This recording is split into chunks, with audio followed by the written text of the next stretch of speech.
O couraçado Bismarck, o terror da Marinha Real Britânica, desapareceu em 1941.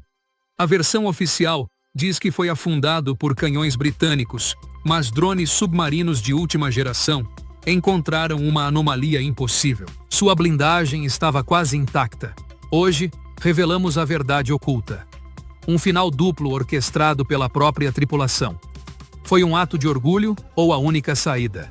Preparem-se para ver imagens que reescrevem a Segunda Guerra Mundial. Inscrevam-se, ativem o sino, cliquem em gostei e compartilhem. Em 10 de novembro de 1975, o SS Edmund Fitzgerald, um gigante de aço de mais de 200 metros de comprimento e orgulho da navegação nos Grandes Lagos, desapareceu da face do Lago Superior. 29 tripulantes estavam a bordo, liderados pelo experiente capitão Ernest McSorley.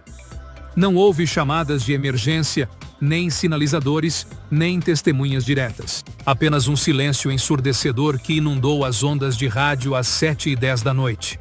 O mistério do seu naufrágio, imortalizado na cultura popular, tornou-se uma obsessão nacional. O navio foi localizado dias depois, a 160 metros de profundidade, completamente dividido em duas seções separadas por mais de 50 metros. A primeira investigação oficial, realizada pela Guarda Costeira dos Estados Unidos, concluiu que a causa mais provável foi erro humano. Escotilhas mal vedadas que permitiram a inundação gradual dos porões. Este veredicto, que implicava negligência por parte de uma tripulação experiente, foi veementemente rejeitado pela comunidade marítima e pelas famílias das vítimas. Algo não se encaixava. Como pôde um navio de tal magnitude afundar de forma tão repentina e violenta que o capitão na ponte não teve tempo de emitir um único sinal de socorro? Se a inundação foi gradual, a tripulação deveria ter tido horas para reagir. É nesta contradição que reside a verdadeira anomalia impossível, que deixou cientistas e engenheiros navais indiferentes. Não se tratava de um achado físico tangível na ponte, mas de uma incongruência lógica que apontava para uma conclusão aterrorizante. O navio partiu-se devido a uma força tão poderosa e repentina que o desastre se consumou em segundos. Para resolver este enigma de tempo e destruição, os investigadores tiveram que olhar além do Fitzgerald, retrocedendo uma década na história dos Grandes Lagos e recorrendo à ciência das ondas gigantes. O primeiro elo para compreender a morte do Fitzgerald encontra-se no naufrágio do Daniel J. Morrell, outro cargueiro que sucumbiu a uma tempestade 9 anos antes, em novembro de 1966. O Morrell partiu-se em dois no Lago Huron. A chave do Morrell reside no fato de ter tido apenas um sobrevivente, Dennis Hale, cujo testemunho confirmou que o cargueiro se partiu na superfície, sob a pressão da tempestade, antes de tocar o fundo. Motivados pela busca por justiça para a tripulação do Fitzgerald, os investigadores Mike e Warren Fletcher, pai e filho, mergulhadores experientes e investigadores, propuseram-se a comparar as fraturas. Ao contrário do Fitzgerald, os destroços do Morrell são acessíveis, pois se encontram a 60 metros de profundidade. O que encontraram ao examinar o Morrell foi assustador. O aço estava rasgado como papel no centro do casco. A ruptura era limpa, sem danos visíveis na proa ou na popa que indicassem um impacto com o fundo, o que apontava para um colapso estrutural na superfície. Ao comparar estas observações com gravações de alta definição do naufrágio do Fitzgerald, apesar da proibição de mergulho, os engenheiros Claude Doyon e Marc-André Garneau descobriram uma simetria assustadora no padrão de danos. As placas de aço do Fitzgerald também mostravam sinais de flexão extrema, torções e fraturas limpas concentradas no centro do navio, longe do ponto de impacto com o fundo. A área entre as duas seções principais ficou completamente destruída, como se tivesse sido polida por dentro, não por um golpe, mas por uma força de torção progressiva. Esta anomalia estrutural era impossível de explicar com a teoria da escotilha.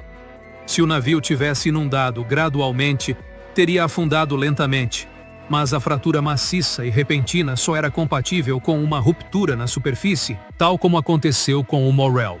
A evidência da ruptura na superfície levou os investigadores a um pecado original na vida do Fitzgerald: a sobrecarga crônica. O navio foi originalmente projetado com limites de carga específicos, mas com o passar dos anos, as regulamentações foram relaxadas para maximizar a eficiência e a quantidade de minério de ferro transportado. Raymond Ramsay, um dos engenheiros que ajudou a construir o Fitzgerald em 1958, confirmou-o sem rodeios. Foi-lhe permitido afundar 4 pés a mais. Ou seja, o navio navegou com uma linha de flutuação inferior à prevista, transportando até 3.600 toneladas adicionais de carga na sua última viagem. Esta simples mudança o tornou infinitamente mais vulnerável. Um navio que navega mais baixo recebe o impacto mais violento das ondas, atingindo diretamente o convés, acumulando pressão e fadiga numa estrutura que já operava no limite da sua capacidade de projeto. Os engenheiros sabiam que o casco foi projetado para flexionar, mas a carga adicional o submetia a uma tensão constante, especialmente no centro, que atuava como ponto de pivô entre as ondas. Para agravar o problema, o design interno do Fitzgerald incluía um bulbo central de aço. Embora isso pretendesse compartimentar a água em caso de uma entrada parcial, o seu design tinha um ponto fraco. Se o navio se inclinasse além de um certo ângulo, a água acumulava-se em um dos lados e não podia escoar, desequilibrando-o catastroficamente. As últimas comunicações do capitão McSorley relataram problemas de inclinação e falhas nas bombas de esgoto. O navio acumulava água que não podia expulsar. O Fitzgerald navegava às cegas, sem radar, sobrecarregado, desequilibrado e lutando contra uma super tempestade. Tudo estava preparado para a catástrofe. Estamos prestes a descer com o drone para mostrar a anomalia mais assombrosa, a blindagem do Bismarck quase intacta. Isto demonstra que o navio afundou de dentro para fora. Se você se fascina por como a tecnologia reescreve a história da Segunda Guerra Mundial, apoie-nos agora. Inscreva-se no canal, clique em gostei e ative o sininho. Só com a sua ajuda poderemos continuar desvendando segredos navais. Continuemos a mergulhar no coração do couraçado. Se a fratura estrutural na superfície foi o mecanismo da morte, a causa externa que ativou essa ruptura tão rapidamente foi a verdadeira anomalia impossível. A única força natural capaz de destruir um cargueiro de 200 metros em um instante, sem tempo para um aviso da ponte, é a onda gigante. Durante muito tempo, estas ondas solitárias, colossais e imprevisíveis, foram consideradas lendas dos navegadores. No entanto, na década de 1990, a ciência, com a ajuda de satélites e simulações, confirmou a sua existência. Estas ondas gigantes podem duplicar a altura das ondas circundantes. Na noite de 10 de novembro de 1975, o capitão Bernie Cooper, do Arthur M. Anderson, o navio que seguia o Fitzgerald, foi uma testemunha crucial. Perto das 6:30 da noite, Cooper e seu primeiro oficial, Morgan Clark, observaram o que pareciam ser 2 ondas colossais que se dirigiam para o Fitzgerald, as maiores que jamais tinham visto. Eram como muros. Se essas ondas, de mais de 17 metros de altura, tivessem atingido o cargueiro sobrecarregado, o resultado teria sido instantâneo e avassalador. Para comprovar esta teoria, os investigadores recorreram à simulação. No Instituto Canadense de Tecnologia Oceânica, recriaram-se as condições exatas da tempestade em um tanque enorme. Uma maquete do Fitzgerald, carregada de forma idêntica, foi submetida a uma sequência de ondas sincronizadas que culminaram em uma onda gigante. O resultado foi assustador. Câmaras de alta velocidade capturaram como a onda impactou a maquete, dobrando o centro do casco e rompendo a estrutura com precisão cirúrgica. O golpe de misericórdia veio com um simulador marítimo de imersão total a 360 graus. Introduziram-se os dados de tempestades, sobrecargas e falhas a bordo para recriar a ponte. Quando a onda gigante se elevou e atingiu, o sistema registrou uma torção estrutural crítica. A proa desapareceu sob a água, o casco rompeu-se e o sistema parou. Silêncio. A anomalia que aterrorizou os cientistas e a guarda costeira não foi um objeto estranho, mas sim a falta de ação. A última transmissão da ponte do Fitzgerald foi a voz tranquila do capitão McSorley, às 7:10 da noite, dizendo: "Estamos resistindo." 10 minutos depois, o cargueiro desapareceu do radar. A onda gigante é a única explicação científica que resolve a impossibilidade da resposta. O naufrágio não foi gradual, como a teoria da escotilha. Foi um colapso catastrófico.